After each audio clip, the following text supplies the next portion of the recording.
My wife yelled, "If you walk out that door, don't you dare come back." I simply said, "I won't."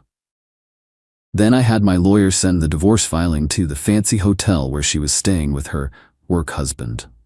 Her panicked calls started the moment room service arrived. I, 35 male, stood in our bedroom doorway watching my wife pack.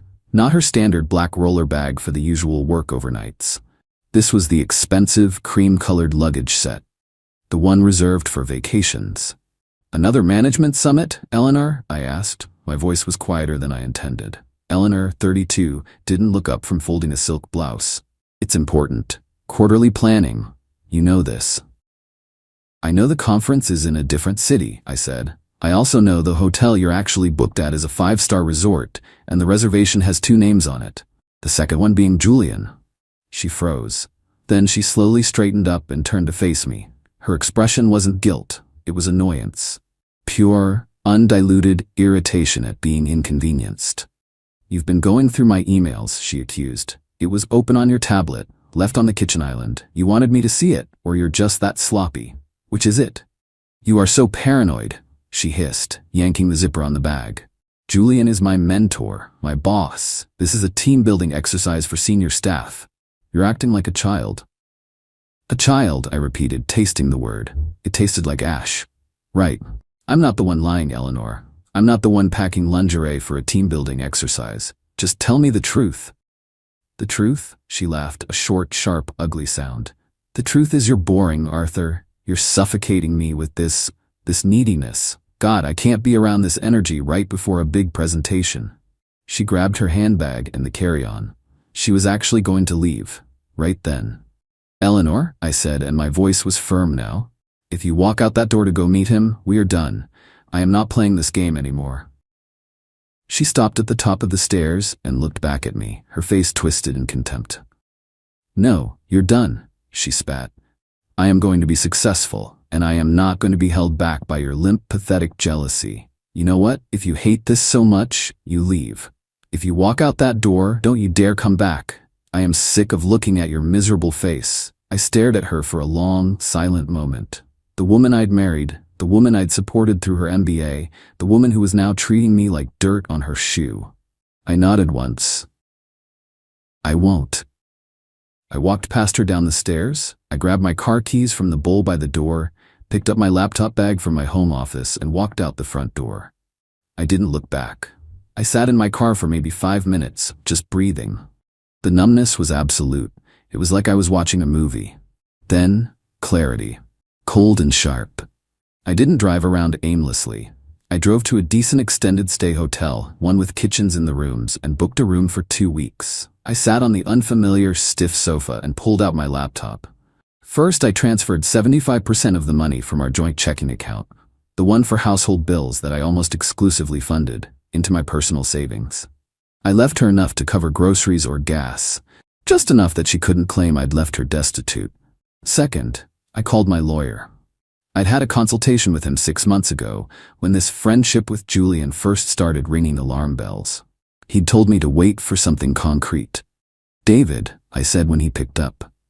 "It's Arthur. She's on her way. The reservation is at the Grand Elysian Hotel. She's with him. I want the papers filed, and I want them served. At the hotel, tomorrow morning." "Arthur, are you sure?" David asked, his voice all business. "I'm sure. She told me not to come back, so I'm not. It's aggressive, serving her there. It's not cheap, either." "I don't care," I said. "I want her to know exactly what she threw away, right in the middle of her new life. Embarrassment is the only language she understands." David sighed. "All right, I'll need a retainer for the emergency filing and the specialized process server. And Arthur, turn your phone off. Or at least don't answer it. It's going to get loud." I paid his retainer online. Then I ordered a pizza to my new, sterile room. I ate 2 slices and fell asleep in my clothes. My phone, which I'd left on Do Not Disturb, woke me up around 10 a.m. the next morning. It wasn't the ringing, it was the sheer, non-stop vibration against the nightstand. It sounded like an angry hornet. I looked at the screen. 17 missed calls from Eleanor. 8 missed calls from Julian. 4 missed calls from Eleanor's mother. A string of texts that were just a keyboard smash of rage. The first voicemail was from Eleanor. It was 9:15 a.m. She was whispering, but the whisper was screaming.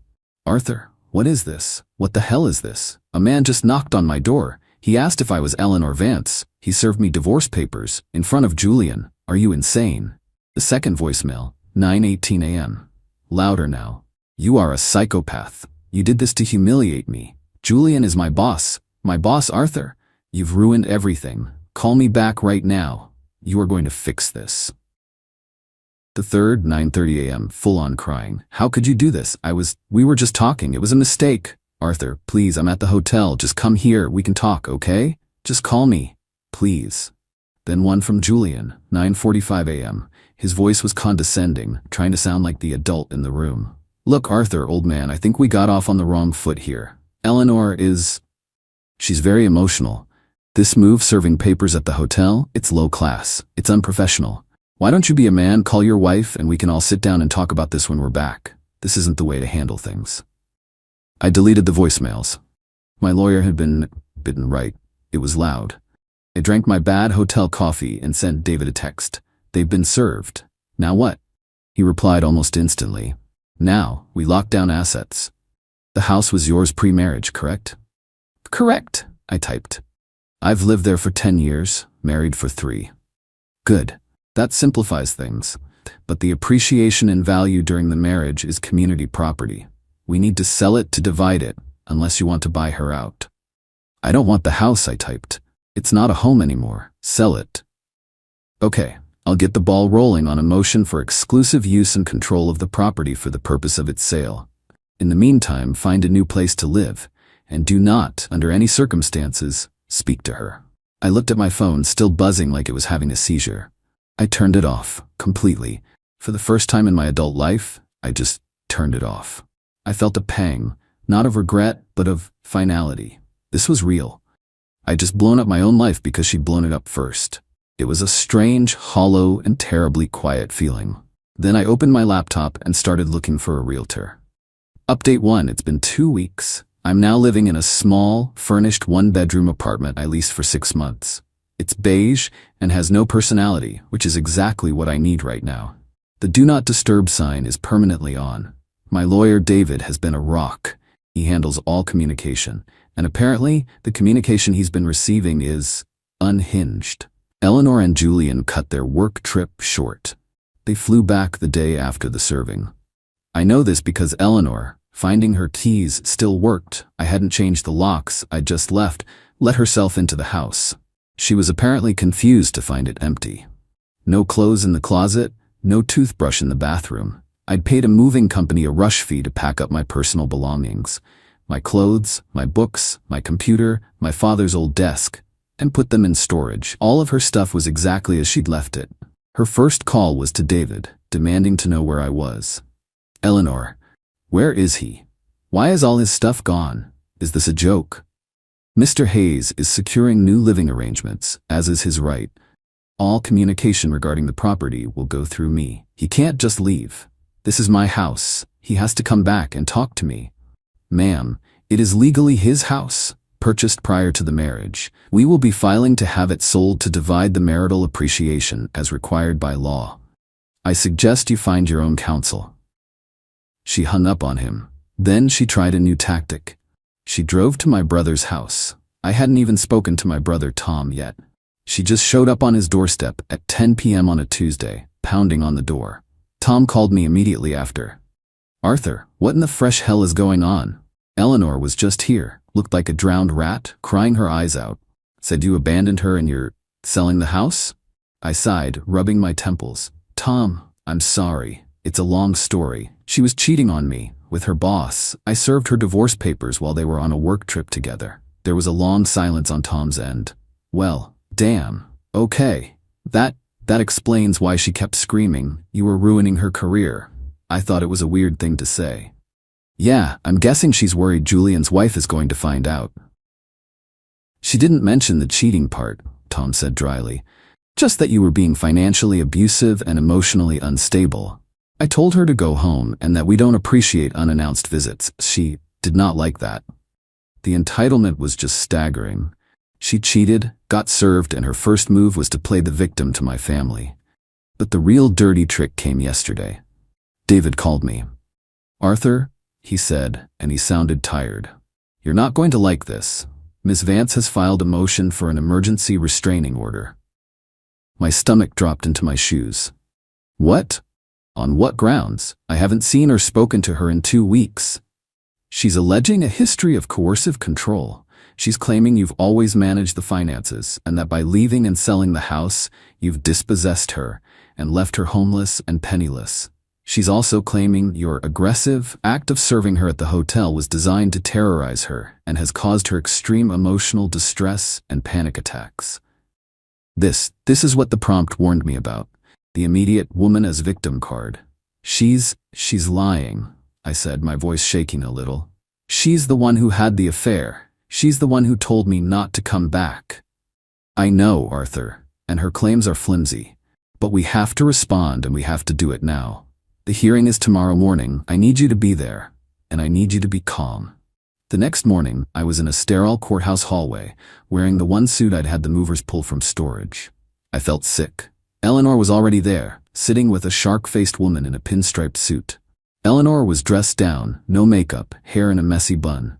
She looked small, calculated. When she saw me, she flinched, a tiny theatrical gesture for her lawyer's benefit. We got inside. Her lawyer went first, painting a picture of a terrified, dependent woman whose cruel, controlling husband had vanished, cut off her funds. A lie. I'd left money in the joint account, which she'd immediately drained, and was now trying to sell her home out from under her. "Miss Vance is in fear for her safety," the shark lawyer said. "Mr. Hayes's actions are erratic and punitive. He served her at her place of work, causing a professional disturbance and severe emotional trauma."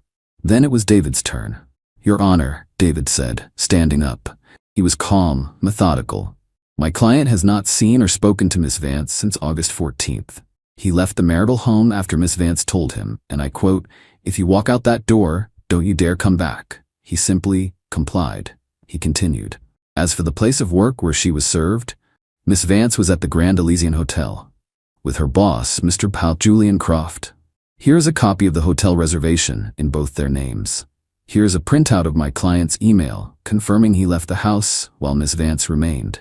And here," he pulled out another paper, "is a bank statement showing the joint account my client left for Miss Vance, which she emptied into her personal account less than 24 hours after being served. My client is not controlling Miss Vance. He is extricating himself from a case of clear and admitted to infidelity." You could have heard a pin drop. Eleanor's shark lawyer looked annoyed. The judge, a no-nonsense woman in her 60s, looked at Eleanor over her glasses. "Miss Vance," the judge said, "are you currently employed?" "Yes, Your Honor," Eleanor whispered. "And are you currently homeless?" I'm staying with a friend." "The house, which your counsel admits is his separate property, is being sold. You will be entitled to your share of the marital appreciation. This is a civil matter for divorce court, not a restraining order. I see no evidence of harassment. In fact, I see evidence of you harassing his family." Motion denied. Next case. Eleanor's face went from pale to beet red. She stared at me as I stood to leave. It wasn't sadness, it was the purest hatred I've ever seen. As I walked out, I heard her hiss at her lawyer, "Get me that house. I don't care what you have to do. Get me my house." Update 2, the house. It all came down to the house. After her restraining order stunt failed, Eleanor's lawyer switched tactics. The house was my premarital property, so she couldn't get the house. But she could make the sale a living nightmare. My realtor, a fantastic woman named Sarah, had the place staged and listed in record time.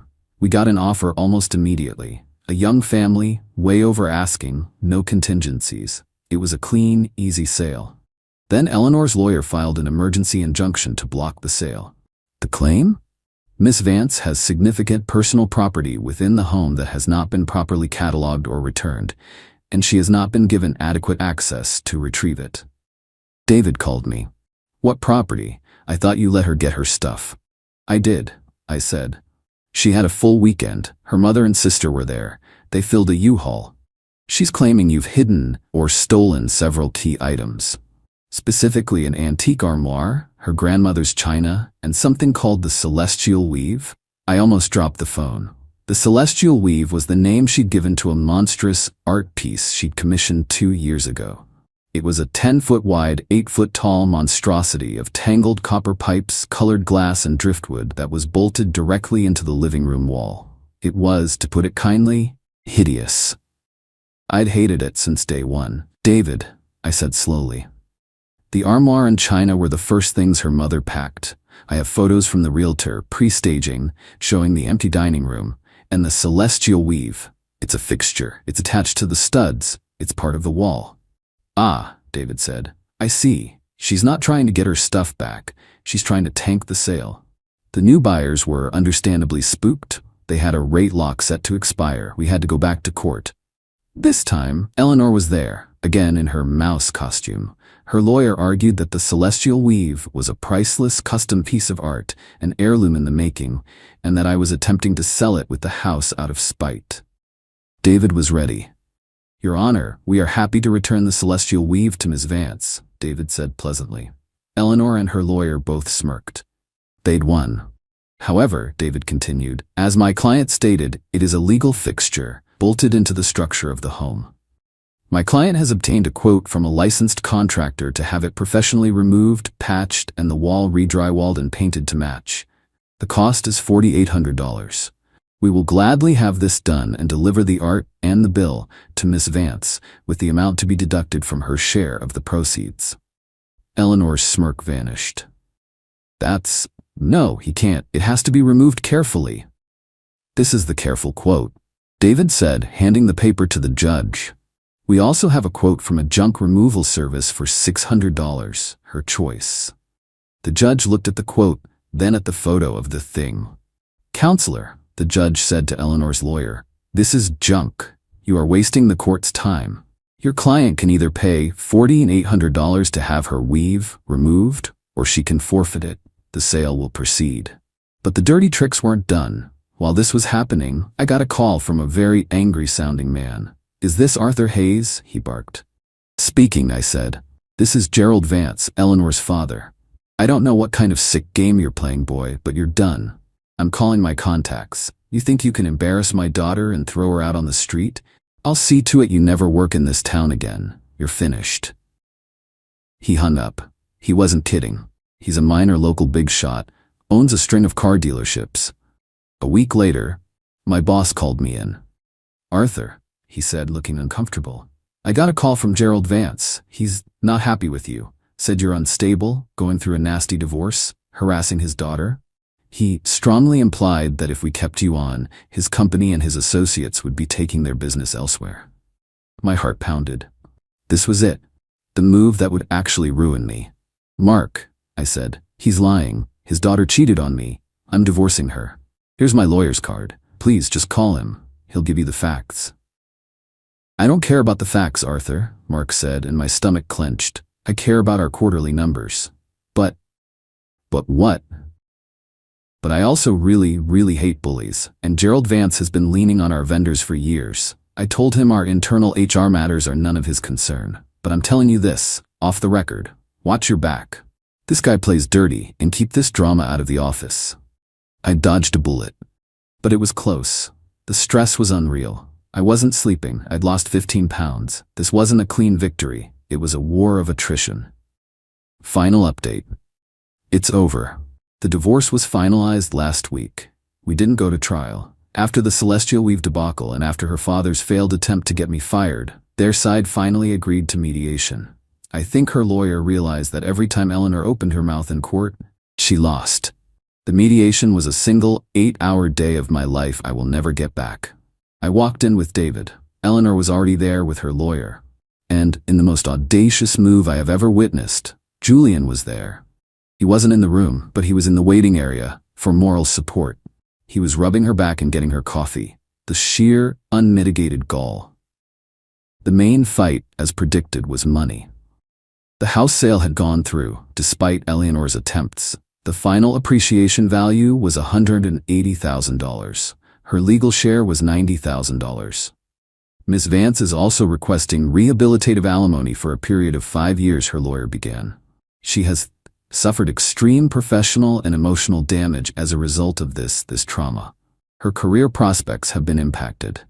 David just blinked. Impacted? She's still employed by the man in the lobby. In fact, we have her most recent pay stub which you provided, showing she received a 10% raise after the work trip. What trauma is she being compensated for? The trauma of the divorce. A divorce she initiated via infidelity. No, Your Honor, we're not paying alimony. Then came the assets. We went back and forth on furniture. She got the couch, the dining table, the patio set. I kept my father's desk, the good mattress, and the TV. Then her lawyer brought up the celestial weave again. My client has forfeited the art piece, but she expects to be compensated for its value, which she has appraised at $30,000. She slid a piece of paper across the table. An appraisal, written on letterhead from a gallery I'd never heard of, signed by a curator who I'm 99% sure was one of her art school friends. David didn't even look at it. He slid a paper back. This, David said, is the final closing statement for the house. As you can see, the buyers, after living with the piece for 1 week, elected to have it professionally removed. They found it blocked a significant water damage patch that was not disclosed, likely because the piece was installed to hide it. We had to credit them $10,000 for mold remediation and repair. We are deducting half of that, $5,000, from her $90,000 share. Eleanor's lawyer's face went gray. Eleanor just stared. You can't. Eleanor sputtered. That's criminal. You damaged the house. Ma'am, the mold was from before your weave, David said. You covered it up. That's fraud. The final tally was brutal. Her $90,000 share, minus $5,000 for the mold she hid, minus $2,400 for her half of the cost to remove the weave. The buyers got a different quote. Minus $7,000 for the marital credit card debt she'd run up buying her trip wardrobe, which David had meticulously proven was all her personal post-separation spending. Her grand total, her windfall from our 3-year marriage, $75,600. She looked at the number, then at me. This isn't fair, she whispered. I put my stamp on that house, I decorated it, I made it beautiful. That's worth something. It's worth $75,600, David said, closing his binder. Eleanor stood up so fast her chair screeched. You will regret this, Arthur. You'll be alone forever. You're a cold, empty shell of a man. She ran out of the room past Julian, who looked deeply uncomfortable, and down the hall. Julian, he actually looked at me. He opened his mouth as if to say something. Maybe sorry, maybe no hard feelings. Don't, I said, my first and only word to him. He just nodded and went to chase after her. So that's it. It's done. I'm still in the beige apartment. The $75,600 has been transferred to her. The house is sold. Okay, it's not a victory. I lost 3 years of my life. I lost my home. I lost a woman I, at one point, truly loved. I'm in debt to my lawyer. My boss still looks at me funny sometimes, though Gerald Vance's threats seem to have died down. But I'm not with her. I'm not being lied to. I'm not paying for her hotel rooms with her boss. Last I heard, Julian's wife did find out, not from me, from someone else at their company. He got transferred to a different branch. Eleanor, I've heard, is not doing well. She's living with her parents. Apparently, Julian wasn't as keen on her once she was no longer a fun secret and was instead a very real, very expensive, and very dramatic liability. I got one last text from her from a new number the day the money hit her account. I hope that $75,000 was worth it. You destroyed my life over money. I just stared at it. She still didn't get it. She never will. I didn't reply. I just forwarded it to David, blocked the number, and went back to unpacking the last of my boxes from storage. It's not a happy ending, but it's an ending, and it's mine.